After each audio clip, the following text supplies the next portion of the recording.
አንተ ምዕራፉን እንኳን አታውቀውም። ከኔ ነው። አንተም ዘማርያምም ዛሬ ነው ከኔ ነው የሰማችሁት ምዕራፉን። ቢበቃና ይሻላል። በዚህ አይበቃ ላውራና ሐሳቡ ላይ ገባለሁ። አይደለም በቃ እንግዲህ አሁን ጩኸት ካበዛችሁ መጽሐፍቶቻችሁን የማታውቁ ለማውራትም የማትፈልጉ እንደ ሴት ወሬ ብቻ ነው የምታውቀው አንተ። ልብ እንኳን የለም። ወርደን በገድል ከአንተ ጋር ለማውራት እንኳን መምጣታችንን ከግምት ውስጥ ማስገባት ነበረብን። አንድ ቀን እንኳን ስለ መጽሐፍ ቅዱስ አውረህ ማታውቅ ሰውዬ፣ የአዲስ ኪዳን ጥቅስ ብርቅ የሆነብህ ሰውዬ ጎጃም ሕዝብ ምሕረትን አያገኙም እያልክ ማውራ ሰምተን ነበረ። እግዚአብሔር እስከ ዳግም ምጽአት ድረስ ምሕረትን አያገኙም እያልክ የተናገርክ ነበር እና እኔ እስከ ዳግም ምጽአት ብሎ የሚለውን ቃል አልተጠቀምኩም። ላይቭን ዘግተህ የመጣኸው ከእኛ ጋር ለማውራት ከሆነ አጓጉል ቃላቶችን ታቆምና የውሸት ንግግሮችን አታቁም። እንዲያ ነው እንዲህ ነው እኔ ዛሬ ያሳየኋችሁ ቅብርጥስዬ ምንድትስዬ የሚሉትን እዛ ቤት የምታወራቸውን ነገር እዚህ ቤት ውስጥ አይፈቀድልም። ስለዚህ ለማውራት ከሆነ የመጣኸው መጽሐፉ እኛ ጋር አለ፣ አንተ ጋርም አለ። ክፈትና ማውራት ትችላለህ። ሄድ አለቀ። ከዛ ውጭ ሌላ ወሬ አያስፈልግም። ያስማማሃል ይሄ? እኔ ገና ስገባ ያላልኩትን ብልሃል ብለህ በዋሻው ነገር ላይ ገና ሀሳብ ያስማማሃል ወይስ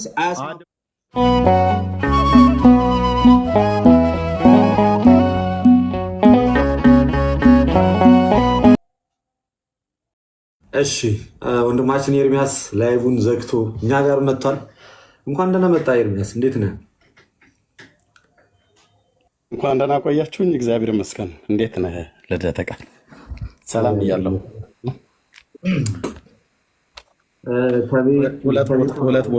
ሁለት ቦታ ከምን ከፍት እናንተ ከፍታችኋል ሲባል እኔ ከፍቼ ስለነበር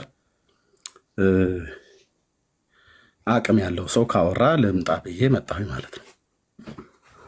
የጎጃም ሕዝብ ምሕረትን አያገኙም እያልክ ካወራ ሰምተን ነበረ። እግዚአብሔር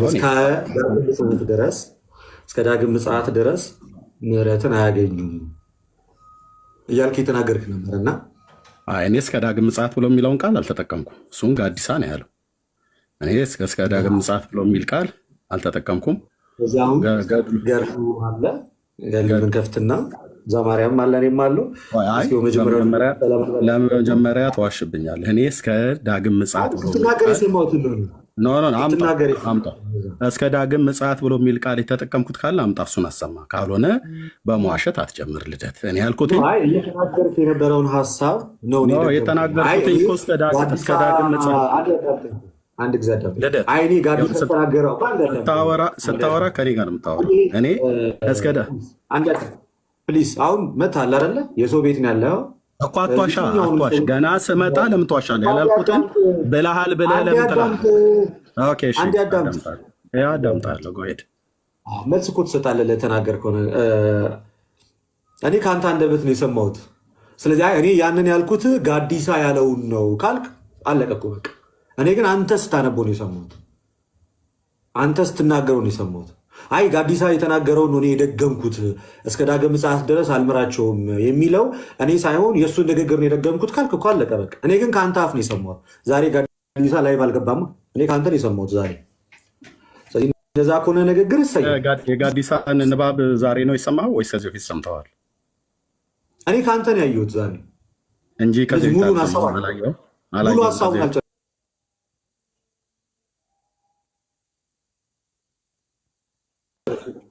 ሙሉን አላየሁትም ነበር። ስለዚህ ጋዲሳኛ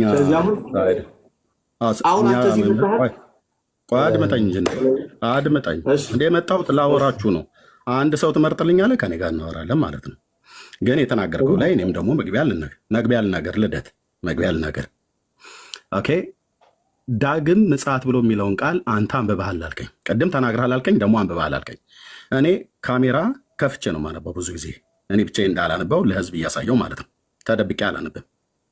ስለዚህ ዳግም ምጽአት ብሎ የሚለውን ቃል ጋዲሳ ነው እኛ ስማቸውን ማላስታውሰው መምህር እሳቸው የጻፉትን ጽሁፍ እዛ ጋ ያነበበው ማለት ነው። ያነበብኩትን እኮ ራሱ ምዕራፉን አንተ ራሱ አታውቀውም ነበር ልደት። ማን ነው ተመስገን ነው መጥቶ ተሙኖ ከታች ምዕራፍና ቁጥሩን እያለ ደጋግሞ ሲጽፍ አየው ነበር። አታውቀውም። ዘማርያም አያውቀውም። አንተም ዘማርያም እንደማመጥ አሁን ቅድም እኔ ላይቭ ላይ ገብቼ ስናገር ልደት እንደማመጥ ፕሊዝ። ቅድም እኔ ላይቭ ላይ ገብቼ ስናገር ተመስገን። ኧረ ቆይ ልጨርስበት ስለመግቢያ። ለምን ትዘጋኛለህ? ተመስገን እስርህን አሁን ያለው አድምጠኝ። ተመስገን እስርህ ለምን እንዳላወራ የምትከለክለኝ? አንተ በጣም እኮ ነው የምትዋሸው በመጽሐፋችሁ ላይ። ለመጽሐፎቻችሁ እንኳን ታማኝ አይደለም። ለምን እንዳላወራ የምትከለክለኝ? ገና እኮ ሀሳብ ላይ አልገባንም። ገና ዲቤት አለ። አድምጠኝ ልጨርስ። አንተ ምዕራፉን እንኳን አታውቀውም። ከኔ ነው። አንተም ዘማርያምም ዛሬ ነው ከኔ ነው የሰማችሁት ምዕራፉን። ቢበቃ አይሻልም? በዚህ አይበቃ ላውራና ሀሳቡ ላይ ገባለሁ። አይደለም በቃ እንግዲህ አሁን እኛን ወክል አታውራ። ጩኸት ካበዛችሁ መጽሐፍቶቻችሁን የማታውቁ ለማውራትም የማትፈልጉ ሰውም ይሄ ነው። ለዚህ ነው አሁን የሚያወራ ሰውን ወክሎ፣ በነገራችን ላይ እገሌ አታውቅም አይባልም። ሰውን ወክሎ መናገር አይቻልም። እንደዛ አይደረግም። በቃ ሲናገር አንድ ሰው ራሱን ወክሎ መናገር አስተካክለ የምታወራ ከሆነ ናግባ። ሰውን ወክሎ ሳያወራ መጽሐፉ ላይ ማውራት ከቻለ ቀጥታ መጽሐፉ ላይ እዚህ ላይ ያለው ከፍተህ እናወራ። ማውራት ከቻለ ሰው ወክለ ግን አትናገር። እንዳሁኑ ሀሜት የምትጀምር ከሆነ ለደጠቃል አሁን እኔን በማስወጣት አንተ አሁን አንበሳ ልትሆን ነው። ሰው ምረጥና አንድ ሰው እናወራልኩ ከኔ ጋር በስነ ስርዓት የምታወራ ከሆነ እኮ እኔ ገና መግቢያ ላይ ሀሳብ እንኳን እንዳልናገር ነው የምትከለክለኝ። እኔ እኮ ገና ዲቤቱ ላይ እኮ ገና አልገባም። እኔ ላይ ዋሽ ተቃበቃ። ኦኬ እሺ ቀጥል። አንድ ጊዜ አዳም ላይቭን ዘግተህ የመጣኸው ከኛ ጋር ለማውራት ከሆነ አጓጉል ቃላቶችን ታቆምና የውሸት ንግግሮችን አታቁም። እንዲያ ነው እንዲህ ነው እኔ ነኝ ዛሬ ያሳየኋችሁ ቅብርጥስዬ ምንድስዬ የሚሉትን እዛ ቤት የምታወራቸውን ነገር እዚህ ቤት ውስጥ አይፈቀድልም። ስለዚህ ለማውራት ከሆነ የመጣኸው መጽሐፉ እኛ ጋር አለ፣ አንተ ጋርም አለ። ክፈትና ማውራት ትችላለህ። ሄድ አለቀ። ከዛ ውጭ ሌላ ወሬ አያስፈልግም። ያስማማሃል ይሄ? እኔ ገና ስገባ ያላልኩትን ብልሃል ብለህ በዋሻው ነገር ላይ ገና አድመጣኝ። ሀሳብ ስሰጥ ሀሳቤን እንኳን አላስጨርስከኝ።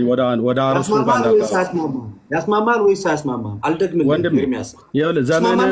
ዘመንህን ሁሉ የምትተራመስበትን የቤት ስራን የሰጠኸው ጩህ ከፈለግ ንወገኑ ወሬኛ እንደ ሴት ወሬ ብቻ ነው የምታውቀው አንተ። ልብ እንኳን የለም። ወርደን በገድል ከአንተ ጋር ለማውራት እንኳን መምጣታችንን ከግምት ውስጥ ማስገባት ነበረበት። አንድ ቀን እንኳን ስለ መጽሐፍ ቅዱስ አውርተህ ማታቅ ሰውዬ፣ የአዲስ ኪዳን ጥቅስ ብርቅ የሆነብህ ሰውዬ፣ ተሳስተህ እንኳን ጥቅስ ጠቅሰህ ማታቅ ሰውዬ፣ ና ይኸው በገድላት እንወያይ ብለን እኮ አመጣን። እንድናስወርድህ ስለፈለግ የማይሆን ቤት የለመድከውን የሴት ቧልት ጀመርክ እዚህ ማውራት። ቅብርጥስዬ ምንትስዬ የእንትና ስራ ሰጣው ምናምን ስራ ፈት። እኛ ስራ አለን። የእግዚአብሔርን መንግስት ወንጌል እንሰብካለን። ለምን ዛሬ ያሰብኩት ነገር አልተሳካም እኮ ነው። ዛሬ ለምን ያሰብኩት ነገር አልተሳካም? ለምን የክርስቲያኖችን ልብ ዛሬ አልረበሽኩም? ድባቅ ተመታባ። መጽሐፍ ቅዱስ ላይ ከእኛ ጋር በምንም ተአምር ማውራት አችልም። በምንም ተአምር ምድር ከፍ ሰማይ ዝቅ ቢል በምንም ተአምር ማውራት አችልም። በምንም ተአምር ማውራት አትችልም። ሞዴሬተር እኔ ነው ማስገባ። ማንም ሰው ገስቱን እንዳይነካ። ማንም ሰው መቼም በመጽሐፍ ቅዱስ ማውራት አትችልም። ዛሬ ገድል ላይ ስትዋሽ ተያዝክ፣ ገድላት ላይ ስትዋሽ ተያዝክ። ዛሬ መጣውና ሲጀመር እኛ ገድላት እና ድርሳናት ላይ ራሱ ሲጀመር አንወያይም። ግን ከመጣ አይቀር ና ግባ፣ ችግር የለውም። ቤታችን ድረስ መጥተ ለመወያየት መጥተ ፍላጎቱን አሳይተ ና ግባ አለ። ግን አንተ አታወራም። ሁልጊዜ የለመድከው እዛ ጋር የሆኑ 6 ሰዎች ጎበዝ ይለዋል። ከዛ ከነሱ ጋር መጮህ ነው። እንደ ሴት ወሬ ማመላለስ ብቻ ነው የምታውቀው። ወሬ ማርመጥመጥ ብቻ ነው የምታውቀው። ይሄው ነው በቃ ባጭሩ። ኤኒዌይስ ዛሬ ብቻ ስራ ፈርሷል። አቡነ ገብረ መንፈስ ቅዱስ አፍርሰውታል ስራህን። ዛሬ ምንም የምትፈጥረው ነገር የለም በዚህ ገድል ዙሪያ ላይ ክርስቲያኖችን ለመከፋፈል ከዘርዘር ለማጋጨት የሄድክበት ርቀት በእግዚአብሔር ስም በጻድቁ ምልጃ ፈርሷል። ስለ በቃ ፍርስርሱን የወጣው አሁን የምታወራው ርዕስ የለም። እኛም ከዚህ ቀጥሎ የምንገባው ወደ ፕሮቴስታንቱ ነው። የእናንተን ትምህርት ነው እንደለመድነው የምንወቅጠው። በቃ አሳየን። ማድረግ ያለብን ነገር አሳይተናል። ገድሉ ላይ የተዋሸውን ውሸት አሳይተናል። ውሸት እንደሆንክ ስተት እንደተናገርክ አይተናል፣ አሳይተናል ለህዝቡ። በቃ አለቀ። ከዚህ በኋላ አንተን ርዕስ አናደርግም። እኛ እንደተለመደው አጋንንታዊ የሆኑት አምስቱን ሶላዎች እንደለመድ ነው እነሱን ወደ ማፈራረስ እንገባለን። ኤኒዌይስ ወንድሞች ሀሳብ ይስጡ። ወደዛ ካሜራችን በፊት እዮባ እንኳን ደህና መጣ። ቴዲ እንኳን ያው ትንሽ ስለተናገረ አንተን ላስቀድም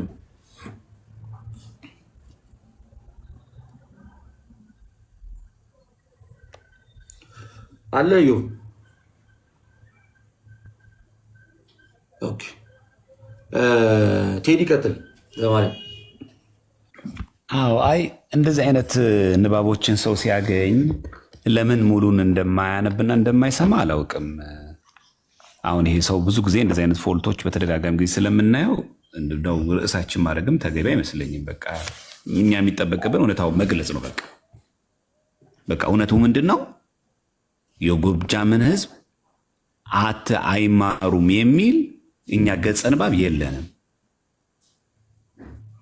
ጌታም አሁን አልመራቸውም ስራዬ ያበዛሉና ከዛ ጻድቁ ቁርባንና ቅዱሳን እንዲወዱ እንዳደረጓቸው ስራዬ እንዲጠሉ አድርጋቸው እኮ ነው። አድራጊው ማን ነው? ክርስቶስ።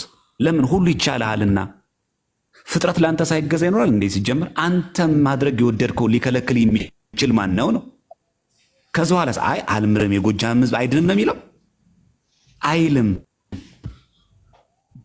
ጌታችንም ይህ ሀገር አስራት ይሁን። እንደውም እሱ ስለ አንድ ሲጠቃቸው ሀገሩ እንዳልሰጠው አስራት ይሁን፣ እንደወደድክ አድርግ፣ ለአንተ ብቻ ይሁኑ፣ መታሰቢያንም ያድርጉ፣ በአማላጅነትም ይመኑ ነው የሚለው። ሙሉን ነው የሰጠው። ለምን እንደሚዋሽ አላቅም ይህ ሰው ማለት። በዛ ደግሞ ምዕራፍ ቁጥር ነገርኳችሁ ምናምን እንደሚላል እና የሰው እንትን ላይ ተገብቶ እንደዚህ አይነገርም። አንደኛ እድሜም ቢያስተምረን በጣም መልካም ነው። እንደው ይሄንንስ ባይ ምን ያለ አሁን ይሄ ጀሮም የጻፈው ጽሁፍ ነበረ። የቅዱስ ጀሮም ጽሁፎች አሉና እዚህ ሌተሩ ላይ አሁን እሱ ቅድም ሲተቸው የነበረው ነበረ። እንዴት እንዲህ ይላሉ ምናምን እያለ እያደመቀው ይኸው በቅዱሳን ገድላቸው ገና ጉዳችሁ ነው የሚወጣ ምናምን እያለ ነበር። እና እስቲ የጉዳችን አንዱን አካል እስቲ እኔ በዚህ ገጽ ላይ ላሳየው። የቅዱስ ጀሮም እንግዲህ እንደምታውቁት ከቤተክርስቲያናችን የጥንት አባቶች መካከል አንዱ ነውና እሱ ከጻፋቸው ብዙ ሌተሮች መካከል 46ኛው ላይ ያለ ነው። 46ኛው ላይ ተናገረ ነው። እንደዚህ ይላል ገጽ 142 ላይ ገጽ 142 ጀሮም እንደዚህ ይላል everywhere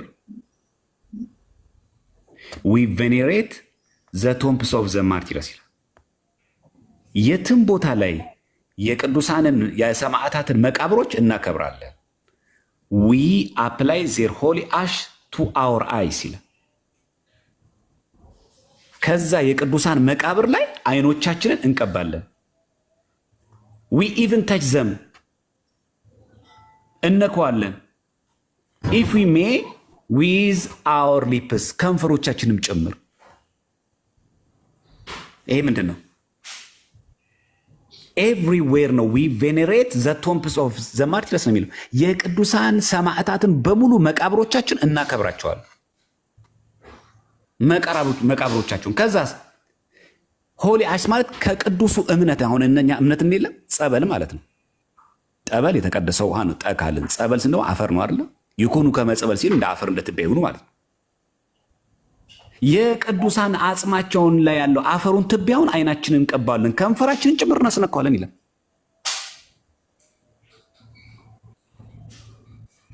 ይሄ ነው የሚደንቀው። ይሄ እንግዲህ ጀሮም የተናገረው ኢትዮጵያ አይደለም እኮ ጀሮም። እና እንደዚህ አይነት የከበሩ ነገሮች እኮ አሉ። ይሄው በቅዱሳን ገድላት እነሱ እዚህ ገድላይ ሲያዩ በቃ የሆነ መርጌታ የጻፈው ምናምን የቅዱሳን አጽማቸው የሰማዕታት አጽማቸውን ሁሉ እናከብራለን። ከአጽሙ ላይ እኮ ነው ከአጽማቸው ከመቃብራቸው ላይ አፈሩን ነው እኮ የሚለው። አፈሩን ወስደን አይኖቻችን ከንፈሮቻችን ሁሉ እንቀባለን እናስነካለን ነው የሚለው። ለዚህም ነው ሰው ወዳጅ እግዚአብሔር አምላክ እንደሆነ ይተክ። ስለዚህ ጥያቄው ራሱ የነበረው የኢትዮጵያን ሕዝብ ማርልኝ ነው። ከዛ ዚህም ብሎ መለሰለ ይህ ሀገር አስራት የሆነ እንደወደድክ አድርግ። ምን ነበር የወደደው? ማራቸው ይቅር በላቸው የሚለው ተፈጸመ ማለት ነው። የጎጃም ሕዝብ ማረው ማለት ነው። ቁርባንና ቅዱሳን እንዲወዱ አደረጋቸው ማለት ነው። ስራዬን እንዲጠሉ መተትን እንዲጠሉ አደረጋቸው ማለት እንደወደድክ አድርግ አሉታ። እንደወደድክ ይሁንልህ አለዋ። እዚህ ጋር አለ የጎጃም ህዝብ አይድንም የሚል ጥቅስ የለም። እና እውነት አሁን ይሄ እንኳን እንደዛ ቢኖር አሁን እዚህ ጋር ልክ እንደዚሁ የጎጃም ህዝብ አልድንም አይድኑም ብሎ ዝግት ያለ ሌላ አረፍተ ነገር እዚህ ጋር ባይኖር ራሱ ባይኖር እኮ ይሄ እኮ ገድል እኮ ባለቤት አለው። ገዳሙ እኮ አለ ኢትዮጵያ ውስጥ እኮ ነው ያለው። ዝቋላ እኮ ርቆ አይደለም። ምን ማለት ፈልጋችሁ ነው? የጎጃም ህዝብ አይድን ብሎ እኮ ዘጋ አረፍ በቃ እዚህ ጋር ቢያቆም በቃ የጎጃም ህዝብ አልምርም ብሎ እንዲህ ዝግት ቢል እንኳን ራሱ ምክንያቱን እዚህ ላይ እየተናገረ ስራ እንደው እኮ የሚገርመው እንትን ጌታም አሁን አልምራቸውን ቃል 4 ነጥብ እኮ የለውም። የሚገርመው ስራ ያበዛሉና እኮ ነው የሚለው።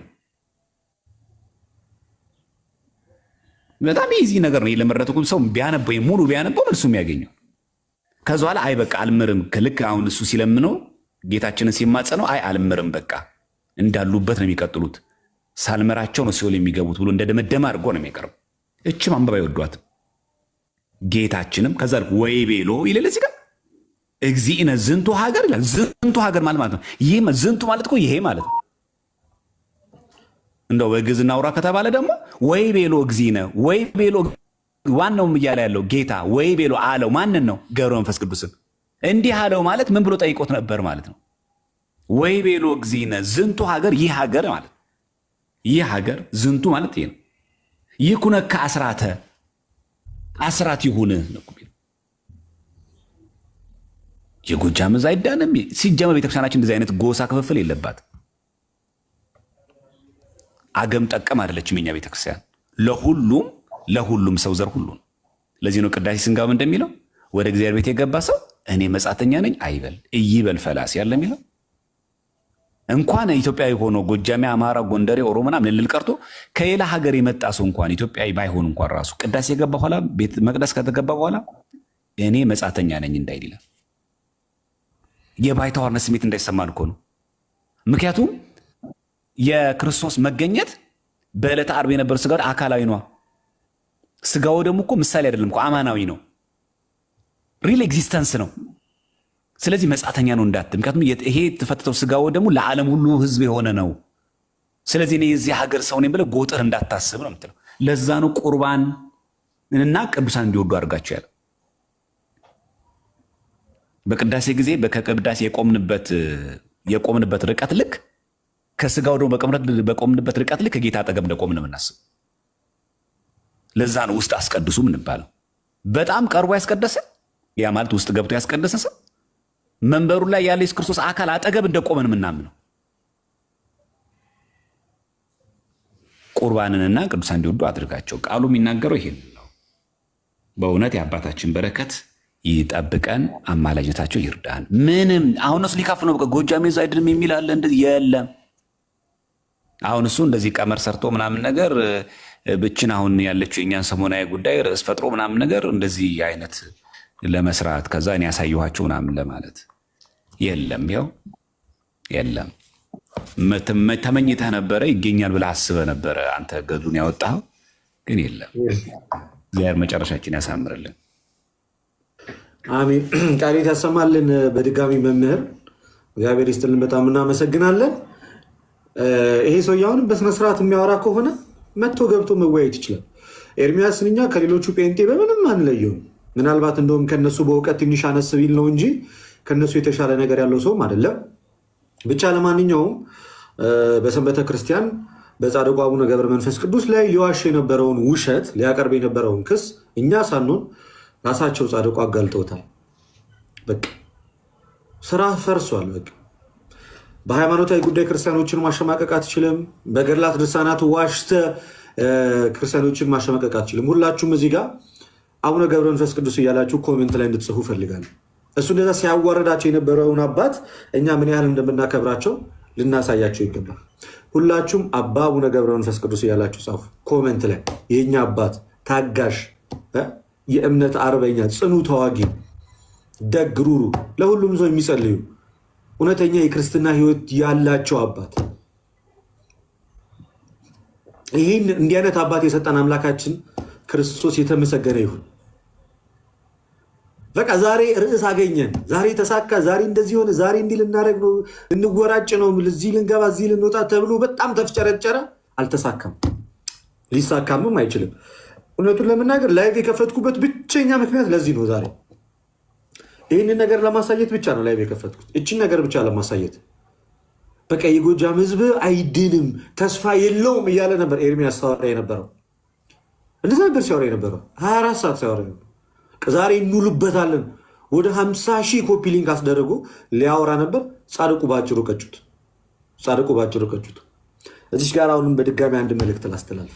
ሰዎች በሃይማኖታቸው እንዳይረበሹ፣ ግራ እንዳይገባቸው ያደረጋችሁ ወንድሞች እግዚአብሔር አምላክ ይባርካችሁ። ዲያቆን ዘማርያም ቃለ ሕይወት ያሰማልን። በተለይ ወንድማችን አኬ እንደ ድሮ ቢሆን ኖሮ እንደዚች አይነት ነገር አግኝተው ስንቱን ኦርቶዶክስ ረብሸው ከቤተክርስቲያን አውጥተው ነበር። ስንቱን ሰው ከቤተክርስቲያን ደጅ አስወጥተውት ነበር። እዛ ሆኜ ላይቡን ስከታተል ቢኖርም እንኳን ገድላትና ድርሳናት የሃይማኖት መከራከሪያ ስለሆኑ ሃይማኖትን የሚያስወጡ መጽሐፍት አይደሉም እያለ ክርስቲያኑ እንደዚህ አይነት መልስ ሲመልስ ሳይ ምን አይነት ጽኑ እምነት ኖሮት በጸና እምነት ላይ እንቆመ ክርስቲያን ሆነ አስተውያለሁ። ለዚህ ነገር መሳካት ደግሞ ወንድማችን አክሊል ትልቁን ድርሻ ይወስዳል። በቃ እኛ ያለው ገድላትና ድርሳናት አያስፈልጉም አይደለም። ገድላትና ድርሳናት የቤተክርስቲያን መጽሐፍት ናቸው።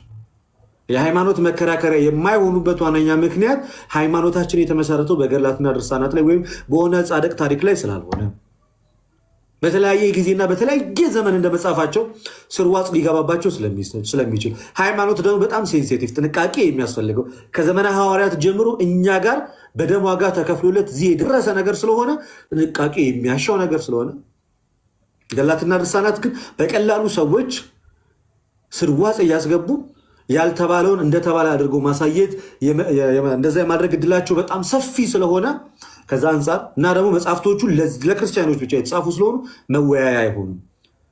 አባት እያለ መቼስ ከልጅ ጋር አናወራም አይደለ? ገድላት የመጽሐፍ ቅዱስ ልጆች ናቸው። ስለዚህ ቀድሞ የሚወራው ከወላጅ ጋር ነው። ከዛ አንጻር ነው። ድሮ ግን የነበረው አመለካከት እንደዛ አልነበረው። ክርስቲያኖች ታምረ ማርያም ላይ ገድለ አቡነ ገብረ መንፈስ ቅዱስ የአባታችን የተክለ ሃይማኖት ላይ የሚሆነ ነገር ሲባል ብዙዎቹ ይረበሹ ነበረ። ስለዚህ እንደዚህ አይነትን ማዕበል ይህንን ነገር በማስቆም ዙሪያ ላይ ትልቁን ሮል የወሰደው ማንዋሸው ወንድማችን አኬ።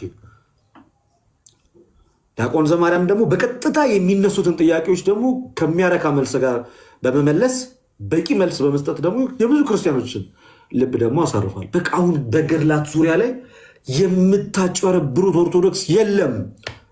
እውነቱን ለመናገር እኔ ዛሬ በጣም ደስ ያለኝ፣ በቃ ውስጤ እንዴት ሀሴት እንዳደረገ ልነግራችሁ አልችልም። እንዴት ደስ እንዳለኝ የዚህ ሰውዬ ቅዠትና ውሸት ስለተጋለጠ፣ በተለይ ከውሸቱ መጋለጥ በላይ ደግሞ ክርስቲያኖች ዛሬ እንዴት እንዳስደሰታችሁኝ እንዴት እንዳስደሰታችሁኝ።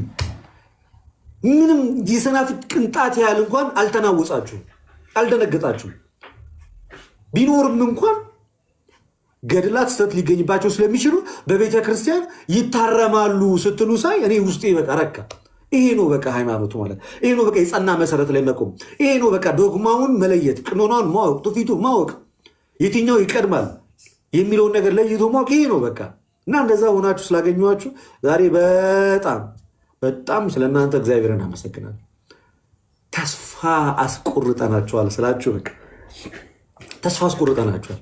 የለም ከዚህ በኋላ በቃ የለም፣ በቃ የለም። እኔ ምን ልበላችሁ? ዛሬ ጮማ የሆነ ርዕስ ይዘናል ብለው ነበር የገቡት፣ እየሰማኋቸው ነበር። ሲከተከት ይውላል ዛሬ ነበር። በአጭሩ ተቀጨ። ለዛ ነው ወንድሞችን እዚህ ሚዲያ ላይ ያሉትን ወንድሞች ልናግዛቸው፣ ልንደግፋቸው፣ አይዟችሁ በርቱ ልንላቸው ይገባል። መከፋፈል በመካከላችን ልናስወግድ ይገባል። ቅድም ተናግራል። ወንድማችን ጋዲ ላይ አንዳንድ ነገሮች ስትናገሩ ሰምቻለሁ፣ አይቻለሁ። አቁሙ። ደከመኝ ሰለቸኝ ሳይል አይኑ እስኪቀላ ድረስ እስከ ሌሊቱ 8 ሰዓት ድረስ ቁጭ ብሎ እያስተማራችሁ በጠዋት ደግሞ ተነስቶ ስራ የሚገባ ወንድማችሁ ነው። በጠዋት ስራ የሚገባ ወንድማችሁ በድፍረት የተናገራችሁት ሰዎች ተዉ። ኦኬ፣ ማንንም ከማንም አታበላልጡ። ሁሉም እዚህ ሚዲያ ላይ የሚመጣው ሰው የቤተክርስቲያንን ልዕልና ከፍ ለማድረግ የቤተክርስቲያንን ከፍታ ለማሳየት ነው። ቤተክርስቲያንን ምንጊዜም በመናፍቃን እንዳትጠቃ ለማድረግ ነው። ሁሉም ሳይከፈለው ከስራው ከህይወቱ ከብዙ ነገር እየሰዓቱን እያቆራረሰ ባለችው ሰዓት መጽሐፍቶችን እያነበበ እየመጣ እናንተ ጋር የሚያወራው የቤተክርስቲያንን ልዕልና ለማስጠበቅ። እንደነዚህ አይነት ውሸታም ሰዎች እንደፈለጉ ተናግረው ክርስቲያኖችን ከቤተክርስቲያን እንዳያስወጡ በተቻለን አቅም ዳር ድንበሯን ለመጠበቅ እግዚአብሔር ነው የሚጠብቃት። በዋነኝነት የተቻለንን ጥቂቷ ነገር ለማስቀመጥ ያህል ነው እዚህ ቦታ ላይ የምንመጣው እና ይህንን ነገር ልታውቁ ይገባል። ለዚህ አይነት ስራ የምትሰሩ ሰዎች ታረሙ እና ይህንን ለማስተላለፍ ሞክሬያለሁ። የጻድቁ የአባታችን የአቡነ ገብረ መንፈስ ቅዱስ አሁንም ረድኤት በረከታቸው በእውነት ከሁላችን ጋር ይሁን። አሁን ሂዱና አይዞ በሉት ኤርሚያስን። እንደውም ህዝቡን አንበት ነው እንደውም እዚሁ ጋር ህዝቡን እንደያዘን እንማማራለን ትንሽ። እንደውም ህዝቡንማ አንበት ነው ህዝቡን። አሁን ወደ ሌላ ጉዳያችን እንገባለን። ህዝቡን አልበት ነው ይህን ህዝብ እንደዚህ 1800 ህዝቡማ አልበት እንደሰበሰብኩት ኤርሚያስንማ ገና ለብቻው ነው ማስወራው። ኤርሚያስን ገና ለብቻው ነው ማስወራው። ለብቻው እያወራ እንዲሄድ ነው ማደርገው። ልደት እያስቦለከኝ እኮ ይጅ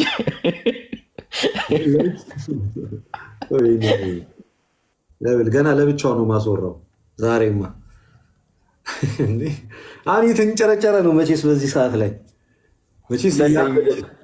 ቦለከኝ። ለምን ትፈራለህ? ለምን አትወያየም? እዚህ ከፍተህ ከምጮህ ስለው ውጣ ብሎክ አድርጎሻኝ።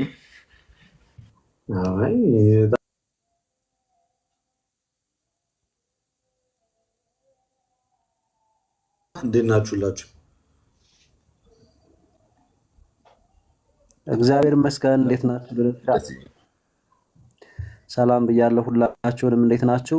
አንድ መልእክት በዛው ላስተላልፍ። እነፎይን በተመለከተ እንዴት አጭር እንትን ሰርቻለሁና ኮፒ ሊንክ ትደረግ እንግዲህ ይታወቃል።